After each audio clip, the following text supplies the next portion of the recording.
आज हमारे साथ खास मुलाकात में बेहद ही खास मेहमान मौजूद हैं जो उत्तराखंड वक्फ बोर्ड के अध्यक्ष हैं और भारतीय जनता पार्टी के वरिष्ठ नेता शादाब शम्स, जिनसे हम जानेंगे उत्तराखंड में मदरसे को जो आधुनिकीकरण की बात हो रही है, क्या है मदरसों का आधुनिकीकरण, कैसे होंगे मॉडर्न मदरसे।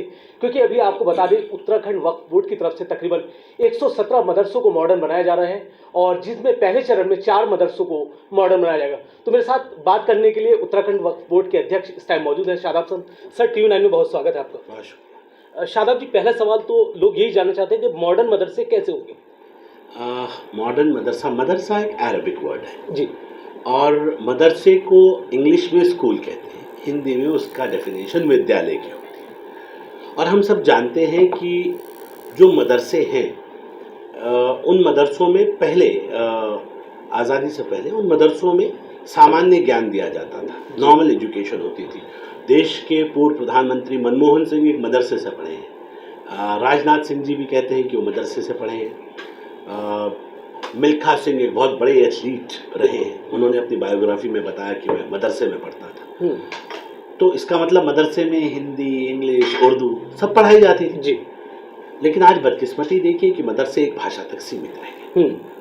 तो ये देवभूमि उत्तराखंड है और हमने कहा कि मेरे बच्चों को आखिर कब तक नीचे टाट पे बैठ के ठंड में वो सुकड़ते रहेंगे, कब तक उन्हें सही एजुकेशन नहीं मिलेगी, कब तक उन्हें सही इंफ्रास्ट्रक्चर नहीं मिलेगा। तो उसके लिए हमने एक बड़े बदलाव को लाने की कोशिश की, क्योंकि एपीजे अब्दुल कलाम जो हमारे देश के राष्ट्रपति रहे और ऐसे राष्ट्रपति जिनके बारे में हर आदमी अपने को ये कोशिश करता है कि मेरा बच्चा भी एपीजे अब्दुल कलाम साहब की तरह इस राष्ट्र के लिए अपना सर्वोच्च न्यौछावर कर दे, वो व्यक्ति भी मदरसे से पढ़ के आए थे।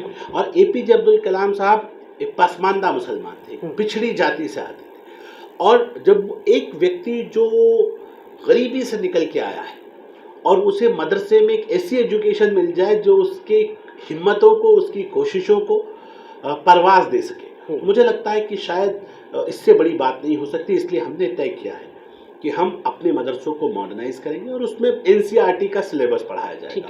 उत्तराखंड बोर्ड होगा, सीबीएसई बोर्ड से रजिस्टर्ड होंगे, उत्तराखंड बोर्ड से रजिस्टर्ड होंगे और फिर उसी पैटर्न को लेके हम आगे बढ़ेंगे। मेरा बच्चा हाफिज कुरान के साथ साथ वो 10th और 12th इंग्लिश मीडियम की करके जाएगा और फिर उसको हक होगा कि वो डॉक्टर, इंजीनियर, सारे कंपटीशन में। वो भी कैसा होगा मदरसों का? पूरी तरह से मॉडर्नाइज करेंगे।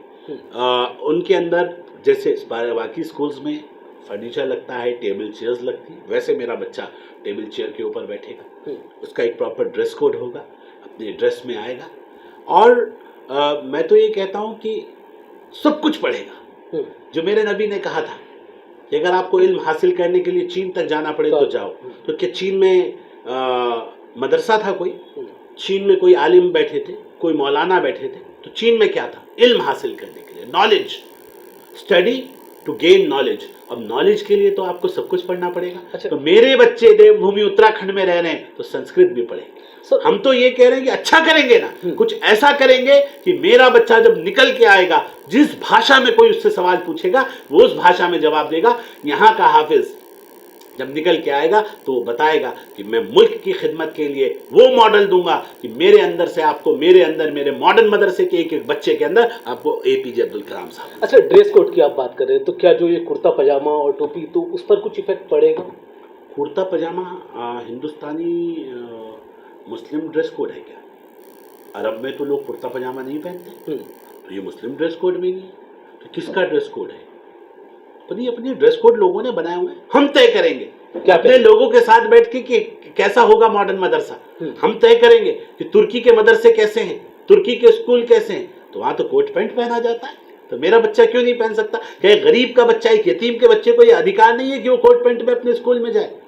क्या मेरी बेटी लॉन्ग गाउन के अंदर स्कूल में नहीं जा सकती? वो अपने सर पे क्या रखे, कैसा हिजाब लगाए, वो अपनी जगह, लेकिन मेरा ड्रेस होगा कैसे, मेरे स्टूडेंट की तरह मेरा बच्चा वहाँ पढ़ेगा, ये आलिमों के साथ बैठेंगे। हम कंट्रोवर्सीज में नहीं पढ़ेंगे, हमें बच्चों को एजुकेट करना है। ड्रेस तो एक सिमिलैरिटी लाने के लिए होता है। ऐसा ट्रांसपेरेंट स्कूल बनाएंगे जिसमें मुस्लिम्स नहीं, अलग धर्मों के बच्चे भी अगर आना चाहें तो उनके लिए भी हम मोस्ट बिल्कुल। अच्छा, 117 मदरसों को मॉडर्न बनाया जाएगा, पहले चरण में 4 मदरसों को लिया गया, तो जो मॉडर्न मदरसे हैं कब तक लोगों को देखने को मिलेगा कि जो कंप्लीट तौर से तैयार हो जाएगा? मार्च का सेशन से हम स्टार्ट कर देंगे, इसलिए हमने जगह चयनित कर ली है, उनके जिम्मेदार बना दिए गए हैं, आगे की प्रक्रिया प्रारंभ हो गई है और बहुत जल्द आपको हर हफ्ते आप आके हमसे पूछेंगे तो हम आपको अगले हफ्ते की प्रोग्रेस बता सकते हैं। अच्छा, इस दिशा में हम अब आगे बढ़ने जा रहे हैं। जैसे ही हमारा पहला चरण है, हम नाम उम्मीद कर रहे हैं कि आजकल में जो उनके प्रबंधक प्रशासक हैं वो अपॉइंट कर दिए जाएंगे और उसके बाद उन्हें मार्च तक के लिए हम, क्योंकि वक्फ बोर्ड का काम मदरसे चलाना नहीं है, मैं इतना भी बता दूं, हम मॉडर्न मदरसे बना के एक सैंपल के तौर पे आवाम को दिखाना चाहते हैं।